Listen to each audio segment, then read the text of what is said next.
Before we dive straight into today's episode, you might have noticed that the podcast name has changed from Depression, What's Your Deal to Mindful Thoughts. When I first started this podcast, I was mainly just going to focus on depression and anxiety.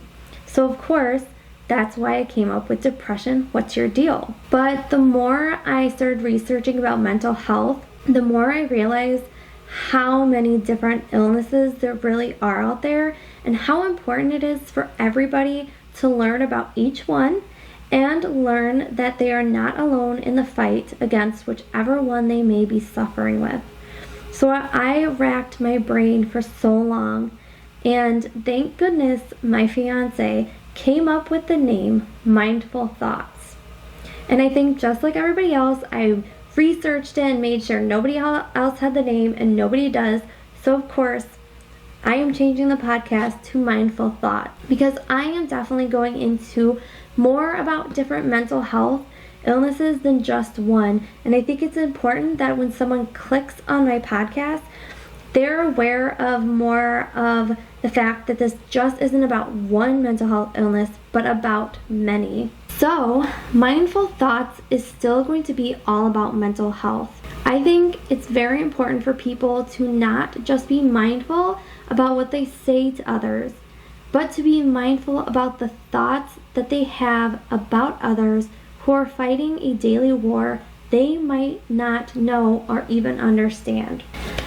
So I am excited about this change and just wanted to share it with you guys because I think it's going to be an amazing thing for me and for everybody else.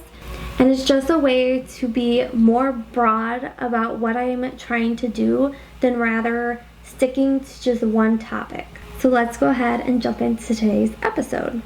So I'm assuming you're here because you want to learn more about psychosis depression, like what it is, how it affects you, and how you know if you're struggling with it, and how people who have it live their day-to-day lives. Well, guess what? So do I. One of my missions with this podcast is to learn about as many different mental health illnesses as possible, to be able to understand what other people could be suffering from, also while connecting with others who would love to share their stories about their own mental health and how their lives look for them. Today, we're going to go right ahead and dive into everything surrounding this disorder and learn together about what it's like to have or to be suffering from psychotic depression. Of course, we're going to start at the beginning of this episode with, well, then what is psychotic depression? Psychotic depression is a subtype of major depression that occurs when a severe depressive illness includes some form of psychosis. The psychosis could be hallucinations, such as hearing a voice telling you that you are not good enough or worthy, or delusions, such as intense feelings of worthlessness, failure, or having committed a sin, or some other break with reality. Psychotic depression affects roughly 1 out of every 4 people admitted to the hospital for depression. This is another reason why I always say it's so important for you to be open with your doctor and your healthcare team about what you're dealing with. Because when you're telling them how you're feeling and the symptoms that you're having that are associated with your mental health illness, then it's going to be easier for them to diagnose you with the correct disorder. Because without all the correct information, you can be diagnosed with schizophrenia only because this disorder also deals with the symptoms of hallucinations and delusions. So just make sure you're sharing everything that's going on with you so you can be diagnosed correctly. And I've said this in multiple episodes. When you don't give them all the information, you can be misdiagnosed, and then when you're misdiagnosed, then you're getting medicine and treatment for the wrong thing, and it could sometimes make what you're suffering from worse than better. So always try to get all the information out so you could be diagnosed with the correct illness and get the treatment that is needed. Typically, the person with psychosis, depression, exhibits a low sad mood with poor concentration, and feelings of lack of self-worth and guilty. And these are the psychotic features, such as a person hearing or seeing voices and things that are not real, which are hallucinations, and believing things are not real, which is delusion. So the difference between hallucination and delusions is that when you have a hallucination, you are hearing people's voices or seeing things that aren't really there. But when you have a delusion, you believe things are not real when they are real. What's important to keep in mind is that hallucinations are much less common than delusions in a person with psychotic depression. The delusions are very common and are of a depressing, nihilistic nature. For instance, the person may say that they are dying of cancer, or that they lost all their money, or that they did something bad, like not pay their taxes.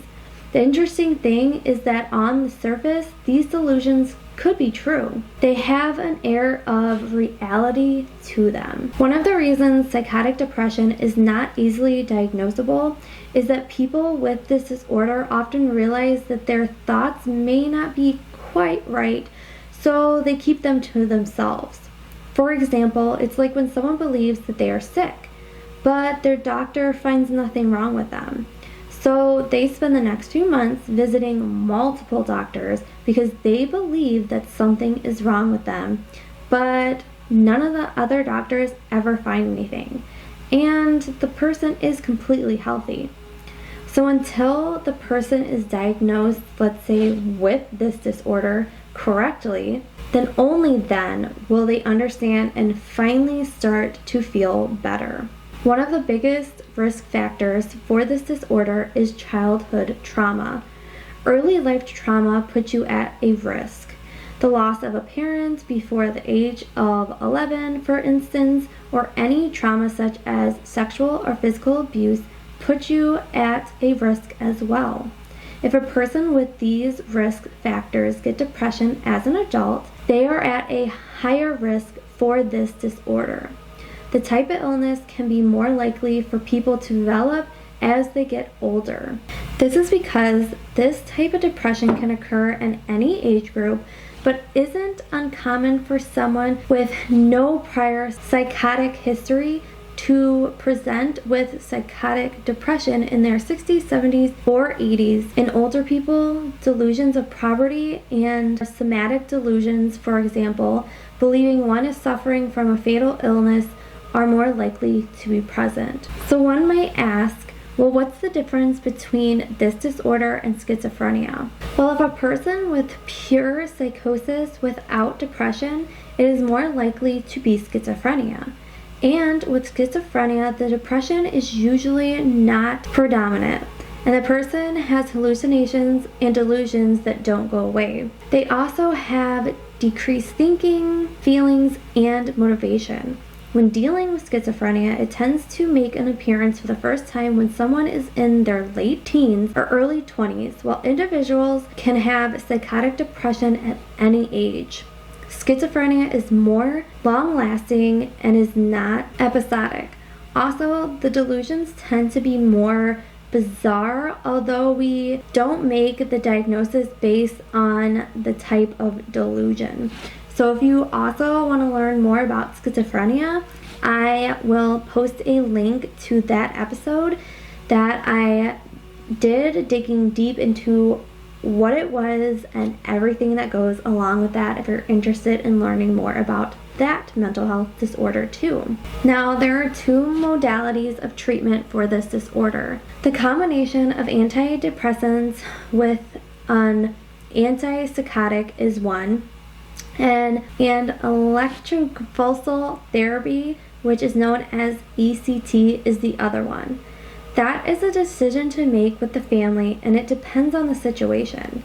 In some older people who suffer from this disorder, ECT may be used to avoid the side effects of medication. Sometimes a course of ECT is prescribed, and then the antidepressants and antipsychotics are taken afterwards. Talk therapy can be helpful too, but only after the first line of treatment of medication or ECT has been started. The prognosis for recovering from this disorder is excellent. As you can imagine, if you have an episode of this disorder, it can cause a lot of disturbance in your life. It depends on the person, but a person who receives treatment for this disorder can get back to their normal selves in a couple months. So it can be hard for someone you care about to be experiencing psychosis or psychotic depression, but there are some things you can do to help them. So here are 7 tips for friends and family to help your loved one out. Number 1 is to listen and try to understand. It can help if your loved one feels able to discuss their feelings and options with someone who is supportive and calm. Listen to their experiences and ask them what you can do to help or what they would like you to help with. Number 2 is to focus on feelings rather than experiences.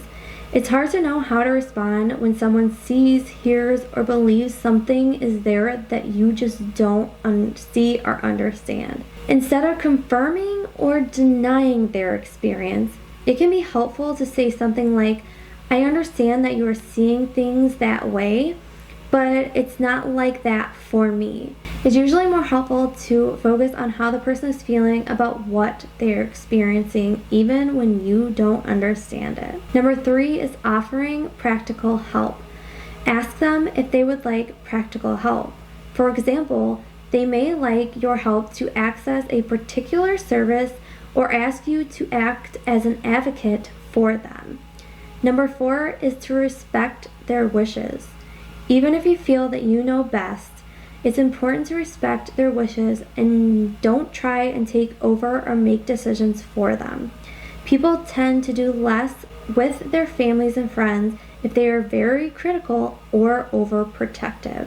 Number 5 is family intervention. Family intervention can help the whole family understand what the person with psychosis is going through and identify what is helpful and unhelpful for them and for you. Number 6 is a plan for a crisis. When your loved one is feeling well, you may want to discuss and plan how you can help them in a crisis. This can include planning practical things like treatment and hospital visits. You may also find it helpful to state clearly what you feel you can and cannot support them with during a crisis. And number 7 is to get support for yourself. Seeing someone you care about experiencing psychosis can be distressing and frightening for you. So finding ways to cope with supporting someone else and how to improve your mental well-being can help you look after yourself while you are looking after them. And lastly, before I leave you, I want to share with you some celebrities who also suffer from this disorder. Celebrities like Kristen Dunn, Dwayne Johnson, Katy Perry, John Hamm, Lady Gaga, Michael Phelps, Kristen Bell, and so many more. See, you are never alone in this world, which is filled with so many other people who are suffering right side along you. Sometimes it just takes opening up about what you're going through to realize that you don't have to do it alone. There will always be someone out there standing in your corner, fighting with you and for you. So like always, I want you to remember that you are never alone and that I love you.